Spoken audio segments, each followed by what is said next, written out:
Hello brothers, ఈరోజు విషయం వచ్చేసి 3 అడుగుల పోరాటం ఎలా ఉంటుందో దాని గురించి చెప్తున్నాను అనమాట.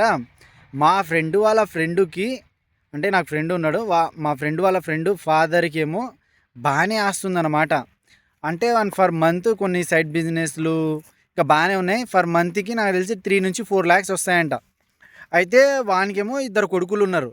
అయితే వాళ్ళ ఫాదర్కి ఏమో హార్ట్ స్ట్రోక్ ఉందన్నమాట. హార్ట్ స్ట్రోక్ ఉంటే తను రీసెంట్గా చనిపోయిండు, హార్ట్ అటాక్ వచ్చి చనిపోయిండు. అయితే చనిపోతే ఏమైందంటే తను పూడ్చడానికి, అంటే పూడుస్తారు కదా, పూడ్చడానికి అంటే బాగా ఫ్లాట్స్ ఉంటాయి కదా, ఫ్లాట్లలో పూడిస్తే రేట్లకు పోవు అని చెప్పి, అంటే ఎక్కువ రేటుకు కొనలేరు అని చెప్పి పూడ్చుకోకుండా వాళ్ళిద్దరు కొడుకులు అది ఫ్లాట్ల కోసం కొట్లాడి వాళ్ళ నాన్నను కాల్చేసిరన్నమాట. అంటే అది ఉంటుంది కదా శ్మశాన వాటిక, అందులో పోయి కాల్చేశారన్నమాట.